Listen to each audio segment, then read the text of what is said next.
Seorang wanita cantik, seorang ratu balap, dengan angkuh menantang seorang mekanik junior di depan umum.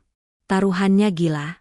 Jika kau bisa mengalahkanku, katanya, aku rela menjadi istrimu. Namun, wanita sombong itu tidak pernah tahu.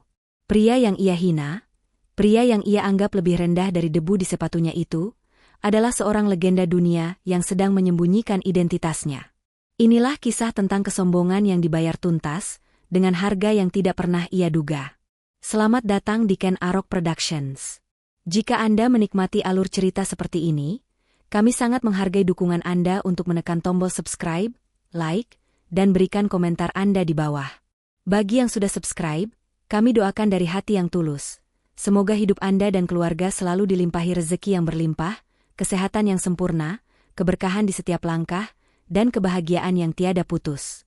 Amin amin ya robbal alamin. Boleh tulis di kolom komentar, Anda sedang menonton cerita ini dari daerah mana saja? Kita doakan bersama. Insya Allah, doa-doa baik kita semua bisa terkabul atas kehendak Tuhan Yang Maha Kuasa. Sekarang, mari kita mulai ceritanya. Matahari Jakarta terasa menyengat siang itu. Panasnya seolah membakar aspal dan mengeringkan lintasan tanah di sirkuit motocross Cilandak. Debu pekat dan sisa asap bahan bakar bercampur di udara, namun ribuan penonton tidak bergeming. Mereka bersorak, mengelulukan satu nama yang sama berulang kali. Rania. Rania. Rania. Dia baru saja melakukannya lagi. Menang. Tentu saja dia menang. Balapan eksibisi hari ini bahkan tidak terasa seperti sebuah tantangan baginya. Lawan-lawannya tertinggal jauh di belakang, seolah mereka hanyalah pengendara motor amatir yang kebetulan tersesat di lintasan profesional. Motor 250cc miliknya yang dirancang khusus melintasi garis finish tanpa perlawanan berarti. Rania memasuki area mekanik dengan gaya khasnya. Dia tidak langsung turun dari motor. Dia sengaja memutar gasnya beberapa kali, membuat raungan mesin yang memekakan telinga, seolah ingin menegaskan sekali lagi siapa penguasa sebenarnya di tempat ini. Semua aktivitas di garasi seketika terhenti. Para kru mekanik, yang seharusnya bersiap merayakan kemenangan, justru terlihat tegang. Mereka saling pandang dengan cemas. Perlahan, Rania turun dari motornya. Dia melepaskan helm mahalnya yang penuh stiker sponsor. Rambut hitam panjangnya yang terikat ekor kuda terayun. Wajahnya cantik, bak seorang bidadari lintasan, namun matanya memancarkan kekecewaan yang dingin dan angkuh. Dia berjalan melewati para krunya, langkahnya penuh percaya diri, seolah berjalan di atas panggung peragaan busana, bukan di atas tanah garasi yang kotor. Dia berhenti tepat di depan kepala mekaniknya, seorang pria parubaya yang sudah puluhan tahun mendedikasikan hidupnya di sirkuit itu. Rania menatapnya tajam. Suasana hening seketika, hanya deru motor lain di kejauhan yang terdengar. Putaran terakhirku, kata Rania. Suaranya tidak keras, namun tajam dan menusuk. Catatan waktunya melambat 0,3 detik. Jelaskan. Kepala mekanik itu menelan ludah. Rania, itu mungkin karena kondisi trek yang mulai. Jangan beri aku alasan, potong Rania, suaranya naik 1 oktav. Aku membayar kalian bukan untuk mendengar alasan. Aku membayar kalian untuk hasil yang sempurna. Motor ini terasa sedikit bergetar di tikungan ke-7. Sedikit saja getaran bisa membuatku kehilangan kejuaraan. Padahal, ini hanyalah balapan eksibisi. Dia menang dengan selisih hampir 1 menit. Tapi bagi Rania, kesempurnaan adalah segalanya. Kesalahan sekecil apapun adalah sebuah penghinaan baginya. Kalian semua, teriaknya kini, menunjuk ke seluruh tim mekanik. Apa kalian pikir aku bisa menjadi nomor 1 di Jakarta dengan kinerja pemalas seperti kalian? Aku tidak mentolerir kesalahan. Para mekanik itu hanya tertunduk diam. Tidak ada yang berani membalas, bahkan sekadar untuk menatap mata sang ratu. Mereka tahu betul watak Rania. Dia adalah bintang sirkuit, dimanja oleh sponsor dan dipuja oleh penggemar. Dia menggunakan status itu sebagai senjata untuk merendahkan siapapun yang dianggapnya berada di bawahnya. Hari itu, di puncak kemenangannya, Rania tidak menyadari bahwa di sudut garasi, di antara bayang-bayang, sepasang mata yang berbeda sedang mengamatinya dengan tenang. Di sudut terjauh garasi yang sibuk itu, jauh dari drama yang diciptakan Rania, seorang pria berjongkok. Namanya Agus. Setidaknya, itu nama yang ia gunakan di sirkuit ini. Dia adalah mekanik junior terbaru, baru bekerja di sana selama 3 minggu. Tugasnya adalah pekerjaan-pekerjaan kotor yang tidak diinginkan mekanik senior. Membersihkan lumpur yang mengeras dari rangka motor, mengganti oli bekas, dan memastikan setiap rantai terlumasi dengan sempurna. Agus bekerja dalam diam. Saat Rania meluapkan amarahnya, dia bahkan tidak mengangkat kepalanya. Tangannya terus bergerak dengan ritme yang stabil, membersihkan sebuah blok mesin dengan kain lap. Dia mengenakan seragam bengkel yang sedikit kebesaran dan topi usang yang ia tarik rendah hingga hampir menutupi matanya, seolah sengaja ingin bersembunyi dari dunia. Para mekanik lain menganggap Agus aneh. Dia terlalu pendiam, nyaris tidak pernah bicara kecuali jika ditanya. Dia tidak pernah ikut mengeluh soal Rania. Dia hanya datang, bekerja, lalu pulang. Mereka menganggapnya sebagai seorang pemuda desa yang lugu, mungkin sedikit lamban, yang beruntung bisa mendapat pekerjaan di sirkuit bergengsi ini. Namun, ada satu orang yang melihat sesuatu yang berbeda. Pak Udin, sang kepala mekanik senior yang baru saja dimarahi Rania, sering mengamati Agus dari kejauhan. Pak Udin telah menghabiskan 40 tahun hidupnya di dunia balap. Dia telah melihat ribuan pembalap dan mekanik datang dan pergi. Dan dia melihat sesuatu dalam diri Agus yang membuatnya gelisah. Dia melihat cara Agus memegang kunci pas. Bukan seperti seorang amatir yang baru belajar. Genggamannya mantap, pergelangan tangannya bergerak dengan efisiensi yang terlatih. Dia melihat cara Agus menyetel karburator motor latihan. Dia tidak menggunakan alat ukur, dia hanya mendengarkan raungan mesin, memutar sekrup sepersekian milimeter, dan mesin itu langsung meraung lebih halus, lebih sempurna. Pak Udin pernah melihat gerakan seperti itu sebelumnya, namun di panggung yang jauh lebih besar. Di televisi, saat siaran langsung kejuaraan dunia motocross.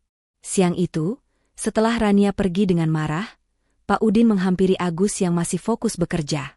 "Agus," katanya pelan. "Motor Rania, apa kamu dengar tadi keluhannya?" Agus akhirnya mengangkat kepalanya. Matanya, yang biasanya tertutup topi, menatap Pak Udin sejenak. Mata itu terlihat lelah, namun sangat tajam.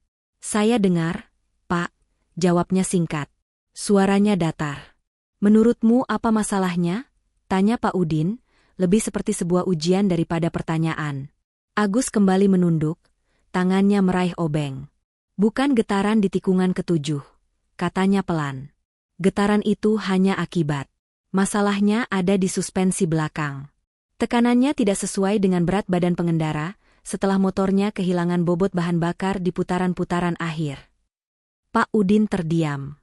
Analisis itu 100% tepat.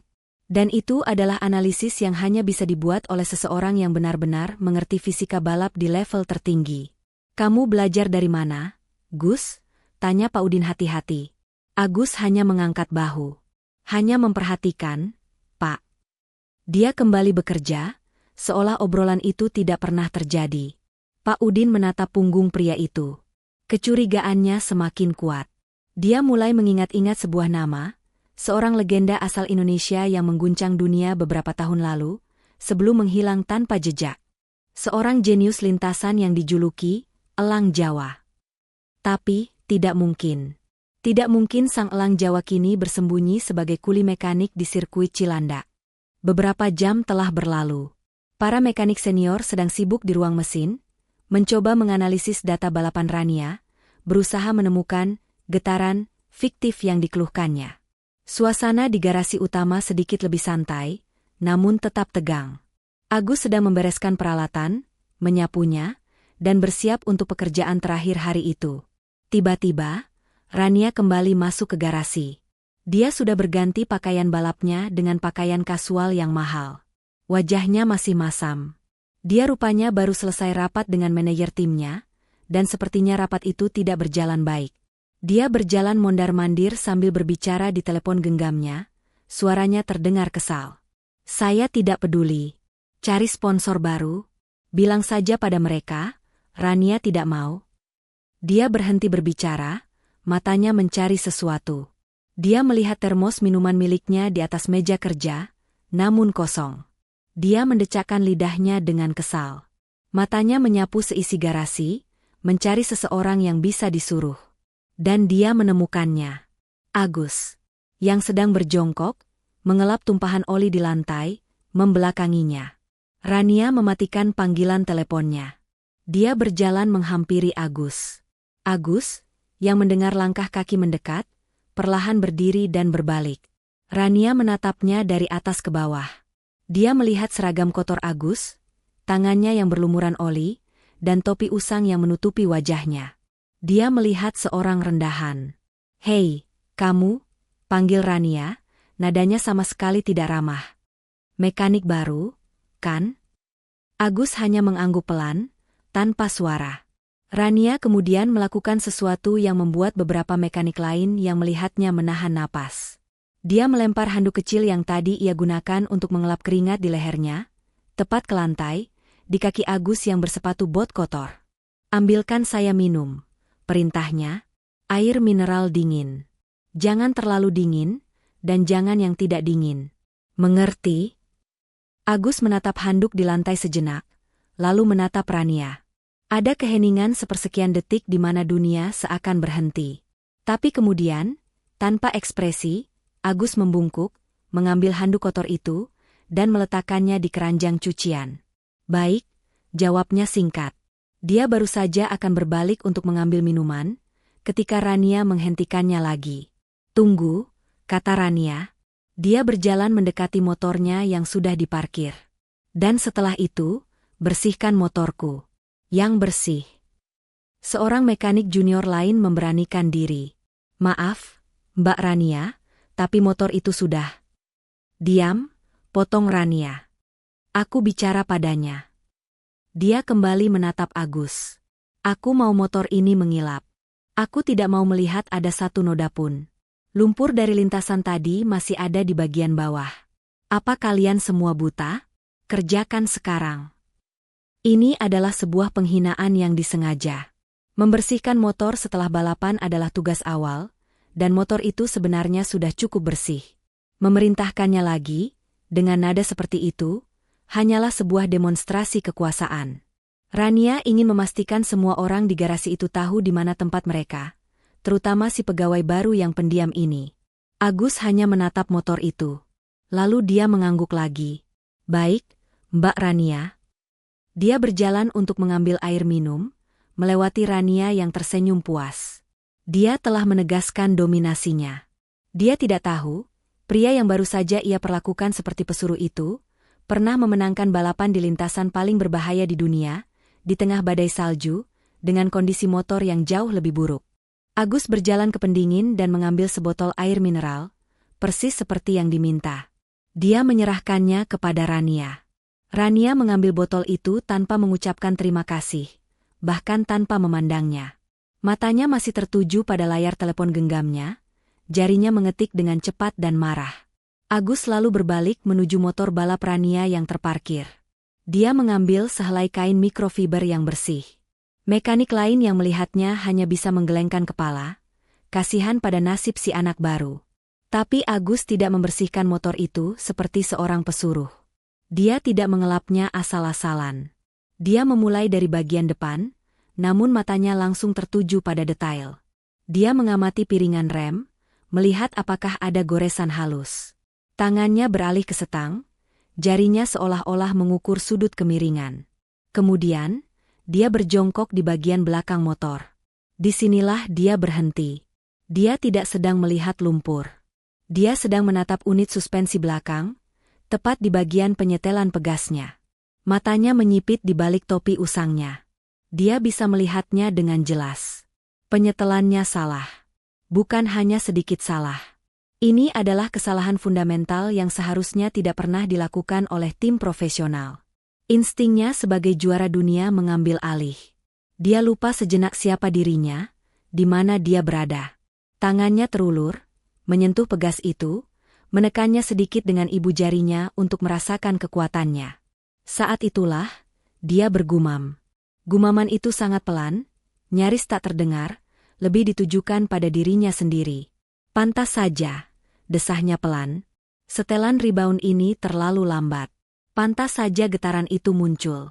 Dengan trek sekering ini, motornya jadi menendang balik di tikungan kelima dan ketujuh. Bahaya sekali. Dia tidak sadar, di garasi yang hening itu, suara Rania di telepon tiba-tiba berhenti. Apa yang baru saja kamu katakan? Suara Rania terdengar pelan, namun dingin menusuk. Agus membeku. Dia telah melakukan kesalahan besar. Dia merusak penyamarannya. Perlahan, dia berdiri dan berbalik menghadap Rania. Ekspresinya tetap tenang, tersembunyi di balik bayangan topinya. Saya tidak mengatakan apa-apa, Mbak, jawab Agus datar. Rania berjalan mendekat. Wajahnya yang cantik kini memerah karena amarah yang tak tertahan. Dia mendengar semuanya. Jangan bohong. Saya dengar kamu bicara soal rebound. Kamu bilang setelan motorku bahaya? Mekanik lain menahan napas. Ini adalah penghinaan terbesar bagi seorang pembalap. Kamu. Rania menunjuk wajah Agus, jarinya nyaris menyentuh hidungnya. Seorang kuli bengkel, yang baru bekerja 3 minggu, berani mengkritik setelan motor juaraku? Setelan yang diatur oleh insinyur terbaik di negeri ini? Agus tidak mundur. Dia hanya diam, tatapannya tenang. Kamu pikir kamu siapa? Hah? Bentak Rania. Kemarahannya kini meledak. Kamu bahkan mungkin tidak tahu cara menyalakan motor ini. Kamu hanya tukang lap. Keheningan Agus, ketenangannya yang tak goyah, justru semakin menyulut api amarah Rania. Wanita itu merasa diremehkan. Dia merasa seorang pesuruh baru saja menelanjangi kebodohan timnya, dan mungkin juga dirinya. Dia tidak bisa menerima kenyataan itu. Amarah Rania kini bukan hanya sekadar amarah, tapi sebuah badai yang siap meledak. Dia merasa dipermalukan di depan seluruh krunya sendiri oleh seorang pegawai rendahan. Yang membuatnya semakin murka adalah ketenangan pria di depannya. Agus tidak terlihat takut. Dia tidak gemetar. Dia hanya berdiri di sana, topi usangnya masih menyembunyikan sebagian besar wajahnya. Apa? Desis Rania. Tiba-tiba lidahmu keluh? Tidak bisa bicara lagi setelah menghina timku. Untuk pertama kalinya, Agus mengangkat kepalanya sedikit lebih tinggi. Matanya yang tajam, yang telah melihat lintasan-lintasan terganas di dunia, menatap lurus ke mata Rania. Saya tidak menghina, kata Agus, suaranya tetap pelan, namun kini terdengar sangat jelas di garasi yang hening itu. Saya hanya mekanik, tapi saya tahu apa yang saya lihat. Dan yang saya lihat setelan itu salah. Itu membahayakan Anda. Jawaban itu adalah bensin yang disiramkan ke api. Rania tertegun sejenak, tidak percaya dengan keberanian pria itu.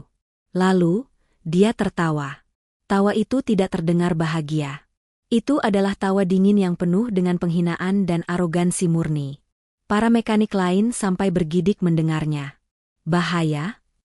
Rania mengulangi kata itu seolah-olah itu adalah lelucon paling lucu yang pernah ia dengar. Kamu, seorang tukang lap, mau menguliahi saya, Rania, sang ratu sirkuit Cilandak, tentang apa itu, bahaya? Dia berjalan mengelilingi Agus, seperti seekor pemangsa yang mengintimidasi mangsanya. Baiklah, Tuan Mekanik Jenius, katanya dengan nada sarkasme yang kental. Karena kamu tampaknya tahu segalanya tentang balapan, bagaimana kalau kita buktikan? Dia berhenti di depan Agus lagi. Matanya menyapu sekeliling garasi, lalu tatapannya tertuju pada pintu gudang di bagian belakang. Dia tersenyum. Senyuman yang kejam. Kita buktikan di atas lintasan, katanya. Omong kosongmu melawan keahlianku yang sebenarnya. Seluruh garasi menahan napas. Pak Udin, dari kejauhan, memejamkan matanya. Dia tahu ini akan berakhir buruk. Rania melanjutkan, kita balapan. 3 putaran. Kamu, boleh pakai motor rongsok yang ada di gudang itu, dia menunjuk dengan dagunya. Melawan motorku ini. Dia menepuk-nepuk motor balapnya yang mengilap. Ini bukan lagi tantangan, ini adalah undangan untuk penghancuran diri. Saya sedang bosan hari ini, lanjut Rania, suaranya pura-pura dibuat manis. Jadi, mari kita buat ini menjadi sangat menarik. Sesuatu yang akan diingat semua orang di sirkuit ini selamanya.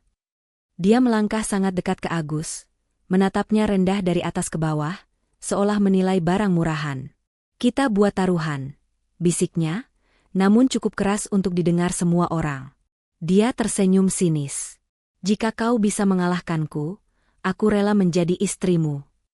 Hening. Keheningan yang terjadi setelahnya begitu pekat, seolah suara di seluruh dunia telah mati. Para mekanik membelalakan mata mereka. Gila. Rania sudah benar-benar kehilangan akal sehatnya. Dia baru saja mempertaruhkan dirinya sendiri, sebuah taruhan yang begitu absurd, begitu sombong, karena dia 100% yakin dia tidak mungkin kalah melawan seorang kuli bengkel. Itu adalah cara terkejam untuk mengatakan, kamu tidak ada apa-apanya. Pernyataan Rania menggantung di udara garasi yang pengap itu. Aku rela menjadi istrimu.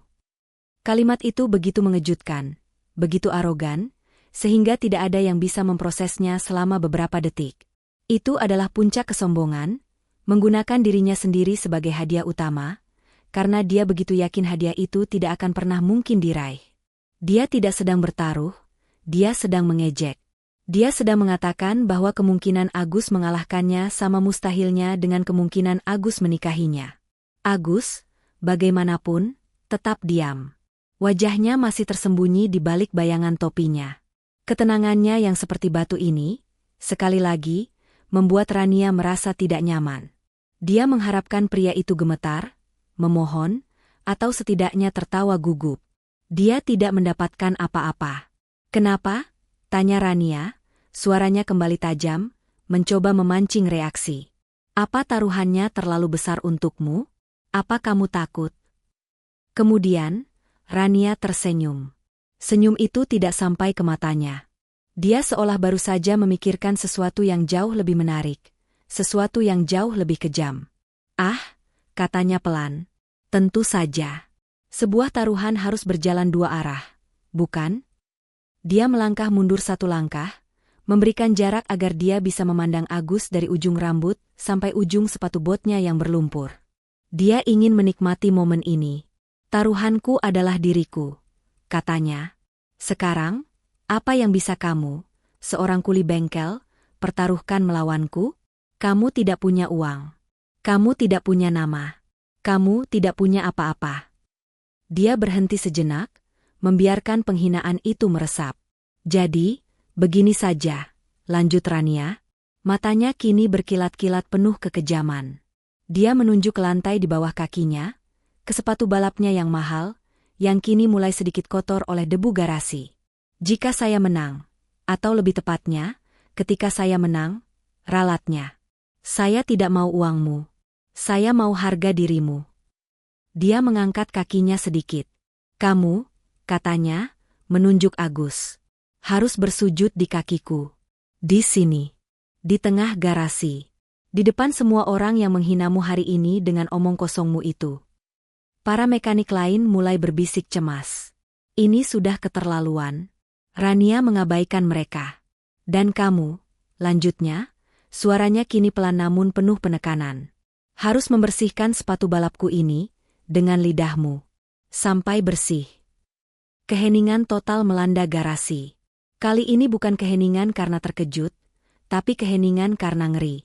Rania tidak hanya ingin mengalahkan Agus. Dia ingin menghancurkannya. Dia ingin menjadikannya contoh, menelanjanginya dari sisa-sisa martabat terakhir yang mungkin masih dimilikinya. Ini bukan lagi balapan. Ini adalah eksekusi publik. Semua mata kini tertuju pada Agus. Mereka menunggunya untuk mundur, untuk meminta maaf, untuk menolak taruhan gila ini. Tidak ada seorang pun yang waras akan menerimanya. Agus berdiri diam selama mungkin 10 detik penuh. Rania masih tersenyum, menunggu kemenangannya. Lalu, Agus mengangkat kepalanya. Dia tidak mengatakan apa-apa. Dia hanya menganggukkan kepalanya satu kali. Pelan, tapi pasti. Saya terima. Hanya 2 kata itu. Namun 2 kata itu terdengar lebih berat daripada raungan 100 mesin motor. Dia menerima taruhan itu. Senyum sinis Rania masih terpatri di wajahnya saat dia berbalik dan melangkah keluar dari garasi. Dia tidak menoleh ke belakang. Baginya, pertarungan itu sudah selesai.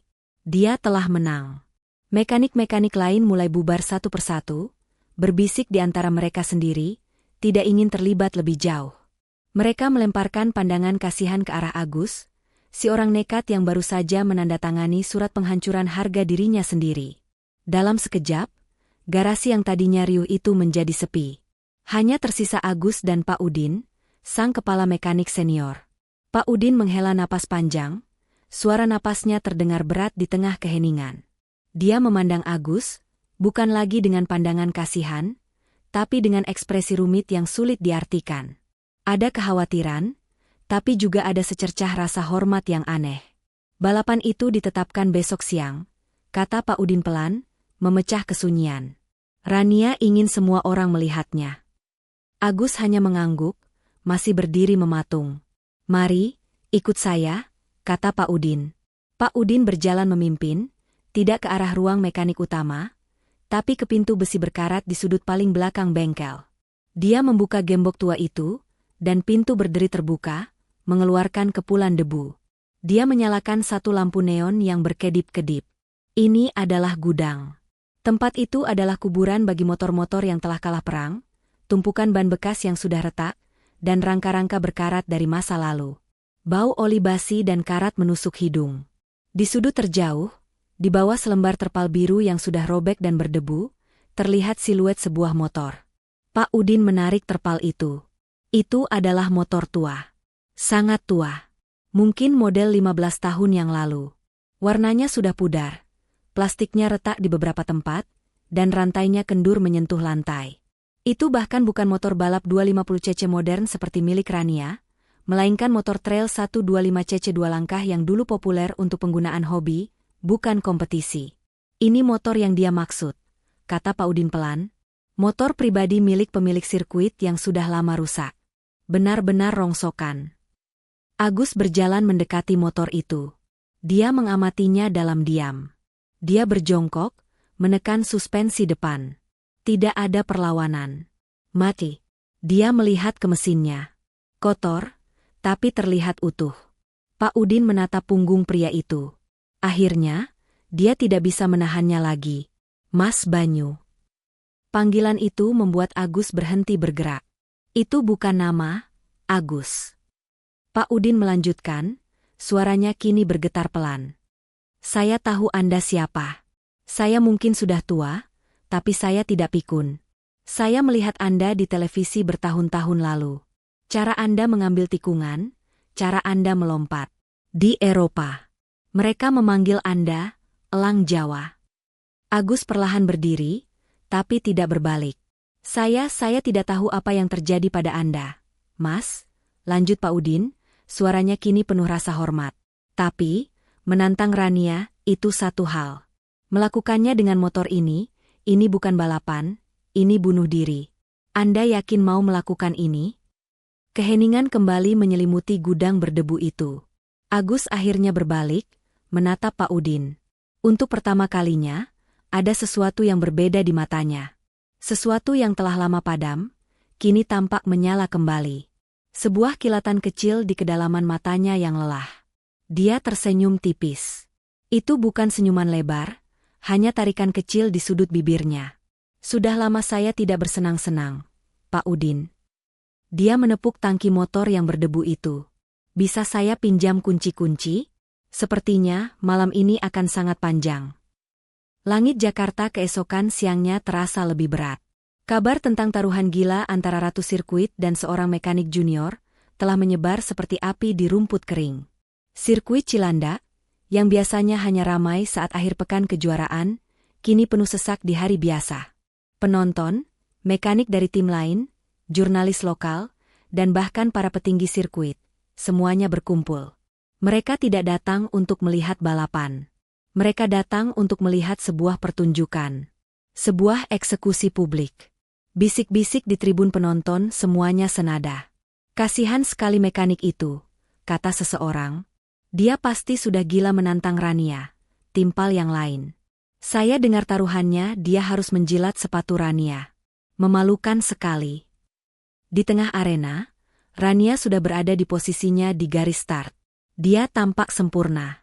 Dia mengenakan pakaian balap terbarunya, serba putih dan emas, berkilauan di bawah terik matahari. Motor 250cc miliknya yang canggih meraung-raung, suaranya dalam dan mengintimidasi.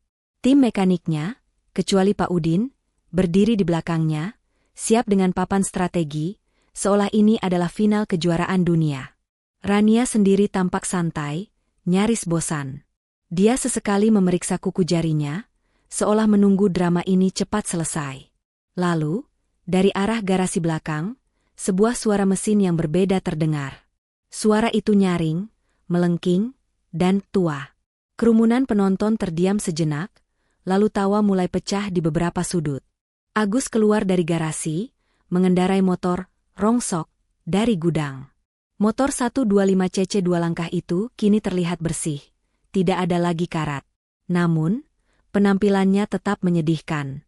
Plastik bodinya yang pudar penuh goresan, joknya sobek di beberapa bagian, dan ukurannya terlihat kerdil jika dibandingkan dengan mesin monster milik Rania. Agus sendiri mengenakan pakaian balap bekas yang dipinjamkan Pak Udin. Pakaian itu terlihat kebesaran di tubuhnya. Helm yang ia kenakan adalah helm tua dari gudang, warnanya sudah kusam dan kacanya sedikit tergores. Dia terlihat persis seperti yang Rania sebut, seorang kuli yang sedang bermain menjadi pembalap. Dia menghentikan motornya di garis start, tepat di samping Rania. Kontrasnya begitu mencolok, begitu absurd. Si ratu yang berkilauan di atas tahta teknologinya, dan si kuli yang tampak seperti pemulung lintasan. Rania menoleh ke arah Agus. Dia menatapnya dari balik kacamata balapnya yang mahal. Dia tidak mengatakan apa-apa. Dia hanya tersenyum miring, senyum yang mengatakan, nikmati 5 menit terakhir harga dirimu. Agus tidak membalas tatapannya. Dia tidak melihat ke arah Rania. Dia tidak melihat ke arah kerumunan yang menertawakannya. Matanya lurus menatap ke depan. Menatap tikungan pertama. Tangannya memegang setang dengan mantap. Di balik helm usang itu, tidak ada yang bisa melihat matanya. Tidak ada yang bisa melihat bahwa, elang Jawa, itu akhirnya telah kembali ke sarangnya. Seorang petugas start mengangkat papan, 15 detik. Raungan kedua mesin kini memenuhi udara. Mesin Rania meraung dalam dan stabil, mesin Agus melengking nyaring dan gelisah. Papan, 5 detik, diangkat.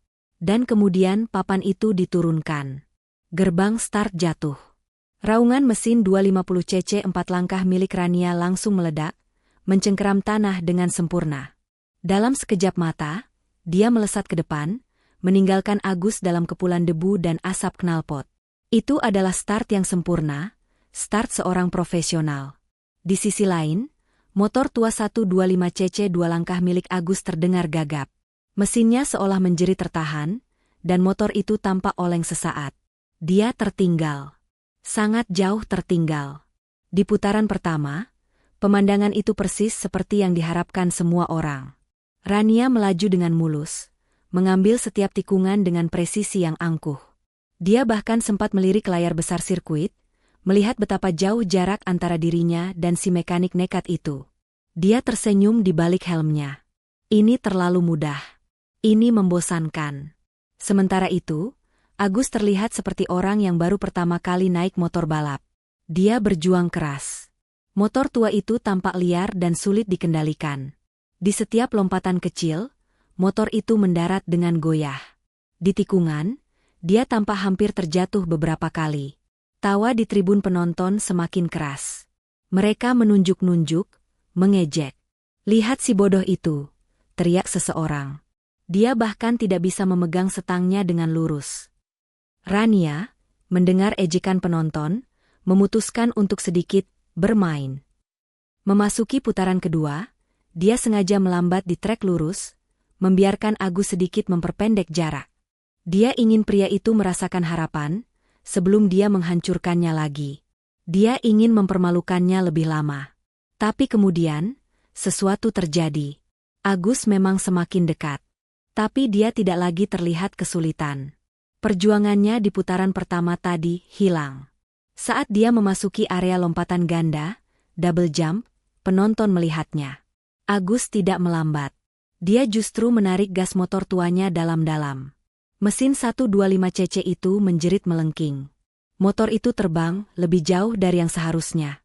Dan saat di udara, Agus melakukan sesuatu yang tidak terduga. Dia memiringkan motornya sedikit, sebuah teknik presisi untuk mengatur pendaratan. Motor itu mendarat. Bukan dengan suara hantaman yang keras, tapi dengan desisan lembut. Sempurna. Dia sama sekali tidak kehilangan kecepatan. Tawa di tribun seketika berhenti. Hening. Rania, yang sedang melambat, tidak menyadarinya sampai mereka memasuki seri tikungan tajam berikutnya. Dia mengambil jalur dalam yang aman. Tiba-tiba, dari sisi luarnya, di jalur yang penuh kerikil dan gundukan tanah yang mustahil, motor tua itu melesat melewatinya. Agus tidak sedang menikung. Dia sedang menari, persis seperti yang Pak Udin ingat. Dia merebahkan motornya begitu rendah, hingga setangnya nyaris menyentuh tanah. Kakinya tetap menapak di pijakan, keseimbangannya sempurna. Dia keluar dari tikungan itu dengan kecepatan yang jauh lebih tinggi daripada Rania. Seluruh sirkuit terdiam. Mata mereka tidak lagi menatap Rania. Mata mereka terpaku pada motor buluk nomor 2. Di ruang kontrol, Pak Udin mengepalkan tangannya, bibirnya menyunggingkan senyum. Mulai, Mas Banyu, bisiknya. Tunjukkan pada mereka. Rania, yang kini berada di posisi kedua, membeku sejenak. Kaget. Kebetulan, pikirnya. Dia hanya beruntung. Dia langsung memutar gasnya, marah. Tapi terlambat. Sang kuli, itu kini sudah berada 5 meter di depannya. Dan jarak itu semakin melebar. Memasuki putaran ketiga dan terakhir. Jarak yang tadinya hanya 5 meter kini menjadi 20 meter. Lalu 50. Agus, di atas motor tuanya, tidak hanya cepat. Dia sempurna. Rania panik. Ini adalah pertama kalinya dalam hidupnya dia disalip di sirkuit ini, apalagi oleh motor rongsokan. Amarah dan rasa malunya bercampur menjadi satu. Tidak mungkin, teriaknya di dalam helm. Ini tidak mungkin terjadi. Dia memacu motor 250cc miliknya hingga batas maksimal. Di trek lurus, motornya yang bertenaga besar berhasil memperpendek jarak. Tapi setiap kali mereka memasuki tikungan, Agus seolah-olah menghilang. Pria itu tidak mengerem di titik yang seharusnya. Dia mengerem sepersekian detik lebih lambat, merebahkan motornya dengan cara yang melawan hukum fisika, dan keluar dari tikungan dengan kecepatan penuh. Dia menggunakan setiap jengkal lintasan. Kerumunan penonton tidak lagi duduk. Mereka semua berdiri, mata mereka terpaku pada lintasan. Tawa telah lama hilang, digantikan oleh ketidakpercayaan. Mereka tidak sedang menonton seorang kuli. Mereka sedang menyaksikan seorang master. Lintasan Cilandak memiliki satu bagian yang paling ditakuti, yang dijuluki tanjakan maut. Itu adalah sebuah lompatan besar yang langsung diikuti oleh tikungan tajam ke kiri. Semua pembalap, termasuk Rania, akan sedikit melambat sebelum melompat agar bisa mendarat dengan aman dan mempersiapkan diri untuk tikungan. Rania melihat ini sebagai kesempatan terakhirnya. Dia tahu Agus, dengan motor tuanya, tidak akan berani mengambil risiko di sana. Dia memacu motornya. Tapi Agus tidak melambat. Dia justru memindahkan giginya ke posisi lebih tinggi. Mesin 125cc itu menjerit histeris. Apa yang dia lakukan selanjutnya membuat jantung semua orang berhenti berdetak. Tepat di bibir tanjakan, alih-alih melompat lurus, Agus membelokkan setangnya, merebahkan motornya di udara. Itu adalah teknik scrap, sebuah teknik level dewa yang hanya bisa dilakukan oleh pembalap elit dunia, untuk memotong ketinggian lompatan, mengurangi waktu di udara, dan mendarat lebih cepat. Motor tua itu terbang nyaris horizontal, beberapa sentimeter di atas puncak gundukan. Dia mendarat di turunan tanjakan itu sementara Rania masih berada di puncaknya. Dan karena dia mendarat dengan posisi motor yang sudah miring, dia langsung masuk ke tikungan tajam itu tanpa jeda sedikit pun. Seluruh sirkuit ternganga. Itu mustahil. Rania, yang melihat manuver itu dengan mata kepalanya sendiri, seolah menabrak dinding tak terlihat. Dia mengerem mendadak karena kaget. Mesinnya nyaris mati. Balapan sudah berakhir. Agus melintasi garis finish. Dia tidak merayakannya. Dia hanya melambat, mengelilingi lintasan untuk pendinginan, dan berhenti di area mekanik seolah-olah dia baru saja menyelesaikan latihan rutin. Hening. Seluruh sirkuit hening. Rania berhenti beberapa meter di belakangnya. Dia gemetar. Bukan karena lelah. Dia gemetar karena kaget dan ngeri. Dia menatap punggung pria itu. Siapa dia? Saat itulah, di ruang kontrol, Pak Udin memasukkan sebuah kaset video lama ke pemutar. Di layar besar sirkuit, layar yang sama yang tadi menunjukkan Rania memimpin, gambarnya berubah. Video itu menunjukkan balapan MXGP di Eropa. Lintasan berlumpur, hujan salju turun. Seorang pembalap dengan nomor 77, mengenakan seragam Indonesia, melakukan manuver yang sama persis di lompatan terakhir. Teknik, scrap, yang identik. Kamera menyorot wajahnya saat dia membuka helm di podium juara. Wajah itu, meski lebih muda dan tanpa beban, adalah wajah yang sama. Wajah Agus. Terdengar suara penyiar di video itu, dan Banyu, elang Jawa, dari Indonesia melakukannya lagi. Dia adalah juara dunia. Kerumunan penonton melihat video itu, lalu melihat ke arah Agus yang kini perlahan melepas helm usangnya. Rania membeku. Kakinya lemas. Dia tahu nama itu. Semua orang di dunia balap tahu nama itu. Banyu. Sang elang Jawa. Legenda yang menghilang secara misterius 3 tahun lalu. Dia baru saja menantang, menghina, dan mempertaruhkan pernikahannya melawan Banyu. Video di layar besar itu berhenti. Gambar Banyu yang tersenyum di podium juara dunia memudar, digantikan oleh logo sirkuit yang diam.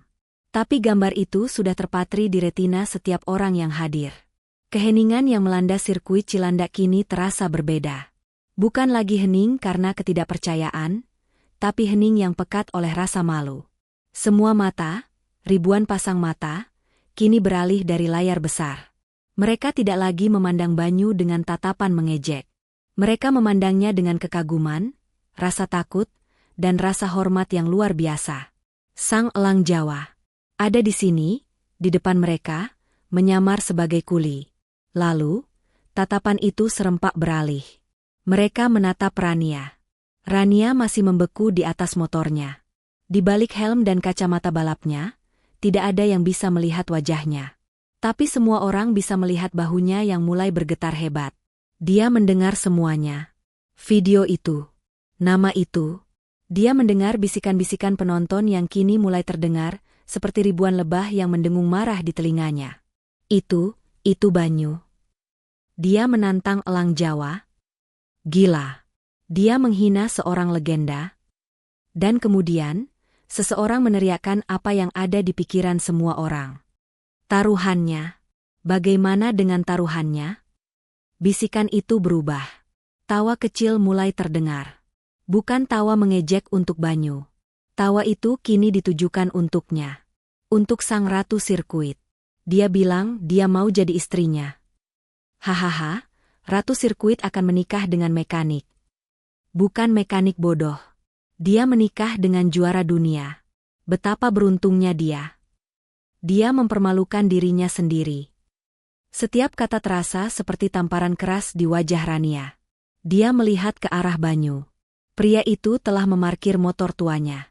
Dia sedang berbicara dengan tenang kepada Pak Udin. Dia bahkan tidak melihat ke arahnya. Dia tidak merayakan kemenangannya. Dia tidak menagih taruhannya. Dia seolah tidak peduli. Dan itulah yang paling menyakitkan. Kemenangan ini tidak berarti apa-apa bagi Banyu. Dia hanya melakukannya. Sementara bagi Rania, kekalahan ini adalah segalanya. Itu adalah akhir dari dunianya. Dia menatap motor 250cc miliknya yang mengilap, lalu ke motor rongsokan yang digunakan Banyu. Dia merasa mual. Dia telah dikalahkan, bukan oleh mesin, tapi oleh keahlian murni yang levelnya bahkan tidak bisa ia bayangkan. Para jurnalis, yang tadinya terdiam karena kaget, kini tersadar. Ini adalah berita terbesar tahun ini. Mereka menyerbu ke arah Rania, menyalakan kamera dan mengacungkan alat perekam suara. Rania, apa tanggapan Anda? Anda tahu itu Banyu? Bagaimana dengan taruhan pernikahan itu? Apa akan Anda penuhi? Apa Anda akan meminta maaf karena telah menghinanya? Cahaya lampu kamera yang menyilaukan dan rentetan pertanyaan itu adalah puncaknya. Rania tidak bisa bernapas. Dia tercekik oleh kesombongannya sendiri. Dengan satu gerakan panik, dia membanting standar motornya. Dia tidak mematikannya dengan benar. Dia menjatuhkan motornya begitu saja. Benda mahal itu terbanting ke tanah dengan suara yang memilukan. Dia tidak peduli. Dia berbalik badan. Dia tidak berlari ke arah garasi timnya. Dia berlari ke arah yang berlawanan, ke pintu keluar darurat. Dia mendorong kerumunan penonton, dia tersandung, dia bangkit lagi. Dia hanya berlari. Menjauhi tatapan mata. Menjauhi tawa. Menjauhi pria yang telah menghancurkan seluruh harga dirinya, tanpa mengucapkan sepatah kata pun. Rania, sang ratu sirkuit Cilandak, telah lari dari sirkuitnya sendiri, ditelan oleh rasa malu yang tak terhingga. Berita itu meledak. Ratu sirkuit dihancurkan oleh legenda yang menyamar. Media sosial dan portal berita balap tidak membicarakan hal lain. Sirkuit Cilandak menjadi pusat perhatian, bukan karena balapannya, tapi karena drama manusianya. Banyu, sang elang Jawa, mendadak menjadi sosok yang dicari semua orang. Namun, seperti dia muncul, dia kembali menghilang dari keramaian. Dan Rania, dia benar-benar lenyap. 1 minggu penuh berlalu. Rania tidak kembali ke sirkuit. Dia tidak menjawab telepon dari manajernya, sponsornya, atau media. Dia mengurung diri di apartemen mewahnya. Tapi kemewahan itu kini terasa hampa, dingin, dan palsu. Untuk pertama kalinya dalam hidupnya, Rania benar-benar sendirian dengan pikirannya. Selama ini, hidupnya didefinisikan oleh kemenangan, pujian, dan arogansi. Dia membangun benteng kesombongan yang begitu tinggi di sekelilingnya. Dan dalam satu siang, Banyu, dengan motor rongsokannya, telah meruntuhkan benteng itu hingga ke fondasinya. Dia memutar ulang kejadian itu ribuan kali. Bukan kekalahannya. Kekalahan bisa ia terima jika lawannya sepadan. Yang tidak bisa ia terima adalah sikapnya. Dia mendengar lagi suaranya sendiri di garasi. Ambilkan minum. Bersihkan sepatuku dengan lidahmu. Aku rela menjadi istrimu. Rasa malu itu terasa seperti bara api yang membakar dadanya dari dalam. Dia malu, bukan karena kalah taruhan. Dia malu karena telah menjadi manusia yang serendah itu. Setelah 7 hari berperang dengan egonya sendiri, Rania akhirnya membuat keputusan. Dia tidak bisa membiarkan ini menggantung. Dia tidak bisa menemukan Banyu. Pria itu tidak ada di sirkuit. Akhirnya, dengan sisa keberanian yang ada, Rania menelepon satu orang, Pak Udin. Dia tidak memohon, dia hanya bertanya di mana dia bisa menemukan Agus. Pak Udin, yang bijak, hanya memberikan sebuah alamat di pinggiran Jakarta, jauh dari gemerlap Cilandak. Sore itu, Rania tiba di sebuah gang sempit. Dia datang sendirian, mengendarai mobil biasa, bukan mobil sportnya. Dia menemukan sebuah bengkel kecil, lebih mirip garasi rumah yang sederhana. Dia melihat Banyu di sana. Dia tidak sedang memperbaiki motor balap. Dia sedang memperbaiki motor bebek tua milik seorang bapak-bapak. Tangannya berlumuran oli, dan dia tertawa pelan bersama si pemilik motor. Dia terlihat damai. Rania berdiri di mulut gang selama beberapa menit, jantungnya berdebar kencang. Ini lebih menakutkan daripada start balapan kejuaraan manapun. Akhirnya, dia melangkah masuk. Banyu, yang merasakan kehadiran seseorang, mengangkat kepalanya. Tawa di wajahnya memudar, digantikan oleh ekspresi terkejut yang tenang. Dia mengelap tangannya yang kotor ke kain. Rania berdiri di depannya. Tidak ada lagi tatapan angkuh. Tidak ada dagu yang terangkat. Yang ada hanya seorang wanita yang terlihat rapuh. Saya? Rania memulai, tapi suaranya tercekat.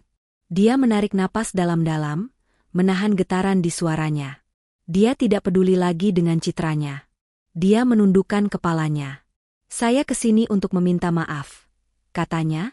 Suaranya pelan namun jelas. Banyu hanya diam, menunggunya melanjutkan. Saya malu, lanjut Rania. Dan saat itulah, air mata yang ia tahan selama seminggu akhirnya jatuh. Bukan tangisan histeris, tapi tangisan penyesalan yang hening. Saya minta maaf bukan karena saya kalah, katanya di sela isak tangisnya. Saya minta maaf atas sikap saya. Atas semua kata-kata saya. Saya telah merendahkan Anda. Saya telah merendahkan Pak Udin. Saya telah merendahkan semua kru saya sendiri. Saya tidak tahu, saya pantas mendapatkan rasa malu ini. Dia tidak berani menatap mata Banyu. Dia hanya berdiri di sana, menangis dalam diam, menumpahkan semua kesombongan yang telah meracuni hidupnya. Ini adalah penyesalan yang tulus, lahir dari kehancuran egonya. Banyu terdiam lama. Dia memandangi Rania yang menunduk, bahunya masih bergetar menahan tangis. Pemilik motor bebek yang tadi ada di sana, merasa canggung, diam-diam membayar di atas meja dan pergi, meninggalkan mereka berdua dalam keheningan bengkel yang sederhana itu. Suara tangis Rania adalah satu-satunya suara, bercampur dengan tetesan oli yang jatuh dari mesin yang tergantung. Akhirnya, Banyu menghela napas. Dia mengambil kain lap bersih dari tumpukan, dan menyodorkannya pada Rania. Menangis tidak akan membuat mesin jadi benar, katanya pelan. Suaranya tidak mengejek, hanya sebuah fakta yang diucapkan dengan tenang. Rania ragu-ragu, lalu mengambil kain itu. Dia mengusap air matanya, meskipun kain itu sedikit berbau bensin. Saya serius, isaknya. Saya tahu, jawab Banyu. Dia berbalik sejenak, membelakangi Rania, menatap sebuah foto kecil yang tertempel di dinding perkakasnya yang berkarat. Foto itu menunjukkan dua pembalap muda, tersenyum, salah satunya adalah Banyu yang jauh lebih muda. Saya terima permintaan maaf Anda, Rania, katanya, masih menatap foto itu. Rania mengangkat wajahnya yang sembab. Tapi kenapa? Tanyanya lirih. Kenapa Anda tidak menagih taruhan itu? Kenapa Anda tidak mempermalukan saya di depan semua orang saat Anda bisa? Kenapa Anda di sini? Seorang elang Jawa, bersembunyi di bengkel kumuh ini. Banyu terdiam lama, seolah menimbang-nimbang sebuah beban yang sangat berat. Karena saya tahu rasanya, kata Banyu pelan. Rasa malu. Dan rasa penyesalan. Dia akhirnya berbalik menghadap Rania. Matanya tidak lagi tajam seperti di sirkuit, tapi penuh dengan kesedihan yang mendalam. Saya menghilang bukan tanpa alasan, lanjutnya. Taruhan Anda pernikahan itu bukan apa-apa. Saya sudah kehilangan sesuatu yang jauh lebih berharga daripada sebuah balapan. Banyu menceritakan kisahnya. Dia bercerita tentang 3 tahun lalu, di puncak karirnya. Dia tidak hanya balapan, dia juga mulai melatih seorang pembalap muda yang sangat berbakat. Dia anggap seperti adiknya sendiri. Dia mendorong anak itu terlalu keras, memaksanya mengambil risiko yang bahkan Banyu sendiri ragu untuk mengambilnya. Saya ingin dia jadi juara seperti saya, kata Banyu, suaranya bergetar untuk pertama kalinya. Saya lupa bahwa dia bukan saya. Dalam sebuah sesi latihan di lintasan yang basah, dia mencoba membuktikan diri. Dia mencoba meniru manuver saya. Dia terjatuh. Banyu memejamkan matanya sejenak. Dia tidak selamat. Rania menutup mulutnya dengan tangan, ngeri. Kesombongan saya, kata Banyu, kesombongan saya sebagai juara dunia, telah mengorbankan nyawa anak itu. Sponsor meninggalkannya, tapi saya yang membunuhnya. Saya tidak bisa memaafkan diri saya sendiri. Saya tidak bisa menyentuh motor balap lagi. Dia memandang tangannya yang kotor oleh oli. Jadi saya datang ke sini. Menjadi Agus. Memperbaiki motor-motor tua. Jauh dari kemewahan. Jauh dari kesombongan. Saya pikir ini cara saya menebus dosa. Rania kini mengerti segalanya. Dia melihat pria di depannya. Seorang legenda sejati yang hancur, bukan karena kekalahan, tapi karena rasa bersalah. Dibandingkan dengan penderitaan Banyu, kesombongannya sendiri terasa begitu dangkal dan memalukan. Dia melangkah maju. Air matanya sudah berhenti. Dia kini menatap Banyu dengan tatapan yang baru. Bukan lagi tatapan pada rival, atau pada legenda. Tapi pada seorang guru. Saya salah menilai segalanya, kata Rania, suaranya kini mantap. Saya memiliki kecepatan, tapi saya tidak memiliki kerendahan hati. Saya tidak memiliki kebijaksanaan. Dia menatap lurus ke mata Banyu. Mas Banyu, katanya, menggunakan nama aslinya untuk pertama kali. Saya tidak peduli dengan taruhan itu lagi. Tapi saya mohon, ajari saya. Bukan hanya cara balapan. Ajari saya segalanya. Ajari saya kerendahan hati yang Anda miliki. Ajari saya cara menghargai mesin, lintasan, dan orang lain. Jadilah mentor saya. Banyu memandang Rania lama. Permintaan itu adalah hal terakhir yang ia duga. Menjadi mentor. Kata itu terasa pahit di lidahnya, membangkitkan hantu dari masa lalunya, wajah muridnya yang telah tiada. Saya bukan guru yang baik, Rania, kata Banyu pelan, suaranya berat. Murid terakhir saya gagal. Anda gagal karena Anda dibutakan oleh kesombongan yang sama seperti yang saya miliki. Balas Rania, kata-katanya mengejutkan Banyu. Itu sebabnya, hanya Anda yang bisa mengajari saya. Anda sudah pernah ke puncak, dan Anda sudah pernah jatuh ke dasar. Ajari saya cara menemukan jalan tengahnya. Ketulusan di mata Rania tidak goyah. Dia tidak sedang mencari jalan pintas untuk menjadi lebih cepat. Dia sedang mencari penebusan. Akhirnya, setelah hening yang panjang, Banyu mengangguk pelan. Baik, katanya. Tapi dengan satu syarat. Apapun, jawab Rania cepat. Lupakan semua yang kamu tahu tentang balapan. Lupakan sponsor, lupakan ketenaran, lupakan catatan waktu. Besok, datang ke sini jam 5 pagi. Bawa pakaian kerja. Bukan pakaian balap. Keesokan harinya, Rania datang tepat jam 5. Dia melihat Banyu sudah sibuk dengan mesin motor tua. Tanpa berkata apa-apa, Banyu menunjuk tumpukan kotak berisi suku cadang bekas yang kotor. Tugas pertamamu, katanya. Pisahkan. Bersihkan setiap bagian. Sampai saya bisa melihat pantulan wajah saya di sana. Selama sebulan penuh, Rania tidak menyentuh setang motor. Dia menjadi Agus yang baru. Dia membersihkan oli, menyapu lantai bengkel, dan belajar mendengarkan. Banyu mengajarinya hal-hal mendasar. Bukan tentang cara memutar gas, tapi tentang cara kerja mesin 4 langkah. Tentang bagaimana satu skrup kecil yang kendor bisa menghancurkan segalanya. Dia juga disuruh Banyu untuk kembali ke sirkuit Cilandak. Bukan sebagai pembalap, tapi sebagai asisten mekanik Pak Udin. Dia harus meminta maaf secara pribadi kepada setiap kru yang pernah ia hina. Awalnya canggung, namun Rania melakukannya. Dia membawakan mereka kopi, membantu mereka mengangkat ban, dan yang terpenting, dia mendengarkan keluhan mereka. Dia belajar nama mereka. Perlahan, Rania berubah. Kesombongan yang dulu menjadi pelindungnya, luntur hari demi hari, tergantikan oleh kerendahan hati yang tulus. Dia menemukan kegembiraan, bukan saat dipuja penonton, tapi saat dia berhasil menyetel mesin tua hingga suaranya kembali halus. Banyu mengamatinya dari jauh. Dia melihat dedikasi Rania. Dia melihat bakat alami yang luar biasa, yang kini dibimbing oleh kesabaran, bukan lagi oleh ego. Setelah 2 bulan, Banyu akhirnya membawanya ke sebuah lintasan tanah kecil yang tersembunyi, jauh dari keramaian. Hanya ada satu motor latihan tua. Sekarang, kata Banyu, tunjukkan padaku apa yang sudah kamu pelajari. Latihan mereka intens. Banyu brutal dalam kritiknya, tapi adil. Dia tidak mengajari Rania cara menyalip. Dia mengajarinya cara merasakan trek. Dia mengajarinya cara menghormati batas kemampuan mesin. Dia memaksanya berlatih di lintasan basah, bukan untuk kecepatan, tapi untuk mengendalikan trauma. Dalam proses mengajar Rania, Banyu sendiri mulai sembuh. Dia terpaksa kembali ke lintasan, tempat yang paling ia takuti.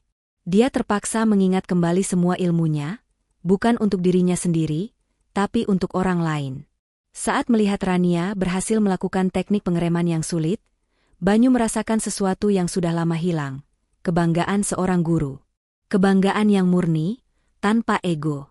Mereka menghabiskan waktu berjam-jam di bengkel sederhana itu, seringkali sampai larut malam. Mereka berbicara tentang mesin, tentang filosofi balap, dan tak terhindarkan, tentang kehidupan.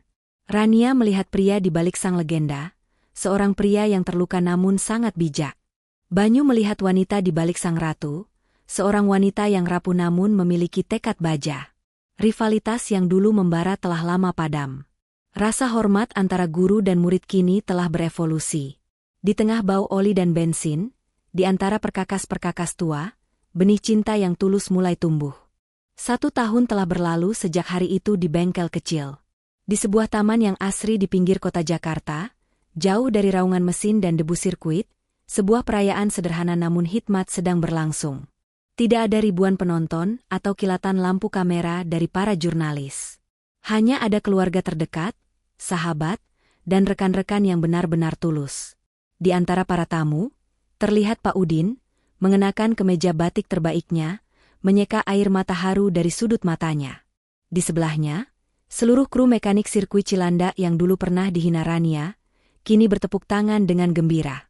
Di pelaminan sederhana yang dihiasi bunga-bunga putih, berdirilah Banyu dan Rania. Banyu tidak lagi bersembunyi di balik topi usang, Agus. Dia juga tidak membawa beban berat, elang Jawa. Hari ini, dia hanyalah Banyu. Dia berdiri tegak dan tenang dalam balutan busana pengantin pria yang elegan, wajahnya memancarkan kedamaian yang telah lama ia cari. Di sampingnya, Rania tampak luar biasa cantik. Dia tidak mengenakan gaun yang mencolok, melainkan kebaya putih yang anggun. Riasan wajahnya sederhana.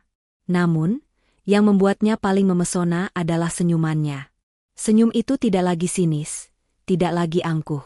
Itu adalah senyum murni yang tulus, yang datang dari hati yang telah menemukan kebahagiaan. Mereka baru saja menyelesaikan prosesi akad nikah, dinyatakan sah sebagai suami dan istri. Saat tiba waktunya untuk bertukar cincin, Banyu mengambil tangan Rania. Tangan yang dulu ia lihat penuh kesombongan, kini adalah tangan yang sama yang rela kotor oleh oli dan gemetar saat meminta maaf. Dia menyelipkan cincin itu dengan lembut ke jari manis Rania. Dia kemudian menatap dalam-dalam mata wanita yang kini menjadi istrinya itu. Di tengah keharuan, dia mencondongkan tubuhnya sedikit dan berbisik sangat pelan, sehingga hanya Rania yang bisa mendengarnya. "Kamu sudah siap menjadi istriku?" Kata-kata itu.